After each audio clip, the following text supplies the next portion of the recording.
অদ্ভুত ত্যাগী মন।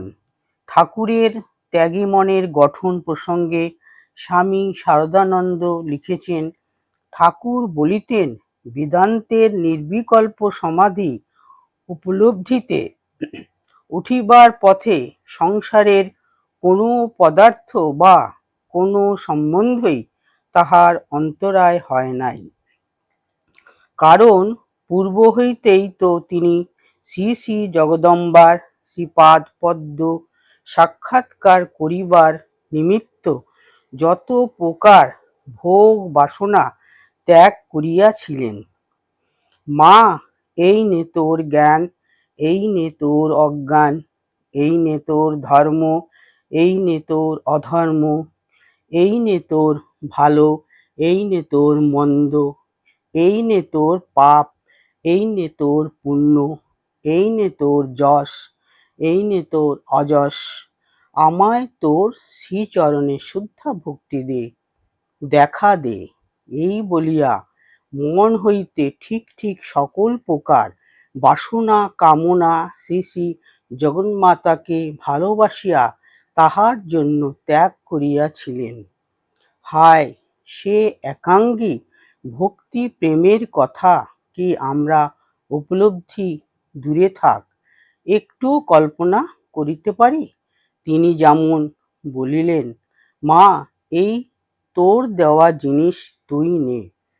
অমনি তদ্দণ্ড হইতে তাহার মন আর সে সকলের প্রতি লালসাপূর্ণ দৃষ্টিপাত করিল না। সত্যনিষ্ঠ মন। আমরা ঋগ্বেদের শান্তি মন্ত্রে পাঠ করি, বাং মে মনসি প্রতিষ্ঠিতা মন মে বাচি প্রতিষ্ঠিতম। আমার বাক্য মনের প্রতিষ্ঠিত হোক এবং মন বাক্যে প্রতিষ্ঠিত হোক। সত্যনিষ্ঠ ঠাকুরের মন মুখ এক হয়ে গিয়েছিল। তিনি বলতেন, মন মুখ এক করাই ধর্ম। স্বামী শারদানন্দ ঠাকুরের সত্যনিষ্ঠা সম্বন্ধে লিখেছেন, ঠাকুর শ্রী শ্রী জগন্মাতাকে ধর্ম, পুণ্য, পাপ, ভালো মন্দ, যশ অযশ প্রভৃতি শরীর মনের সর্বস্ব অর্পণ করিয়াও মা, এই নে তোর সত্য, এই নে তোর মিথ্যা, এই কথাটি বলিতে পারেন নাই। উহার কারণ ঠাকুর নিজ মুখেই এক সময় আমাদের নিকট ব্যক্ত করিয়াছিলেন, বলিয়াছিলেন, ঐরূপ সত্য ত্যাগ করিলে শ্রী শ্রী জগন্মাতাকে সর্বস্ব যে অর্পণ করিলাম, এ সত্য রাখিব কি রূপে? বাস্তবিক সর্বস্ব অর্পণ করিয়াও কি সত্যনিষ্ঠাই না আমরা তাহাতে দেখিয়াছি।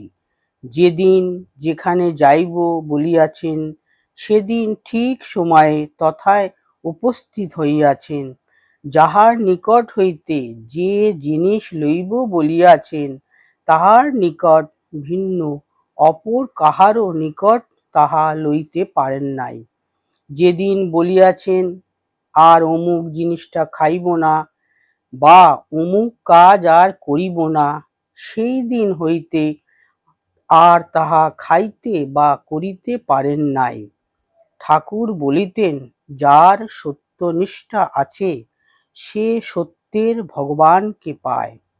যার সত্যনিষ্ঠা আছে, মা তার কথা কখনো মিথ্যা হতে দেয় না। তেজি মন। সাধারণ মানুষের মন মেদাটে।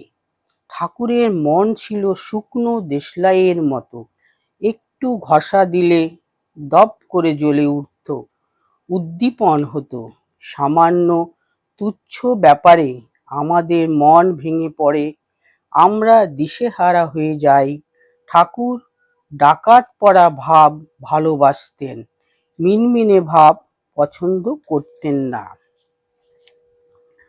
মনকে সজীব করবার জন্য তিনি শিষ্যদের বলতেন, এ জন্মে না হোক পরজন্মে পাবো, ও কি কথা, অমন মেদাটে ভক্তি করতে নেই। তার কৃপায় তাকে এ জন্মেই পাবো, এখনই পাবো।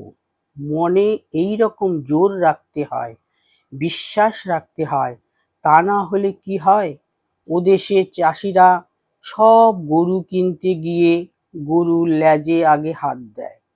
কতকগুলো গরু আছে ল্যাজে হাত দিলে কিছু বলে না, গা এলিয়ে শুয়ে পড়ে, অমনি তারা বোঝে সেগুলো ভালো নয়।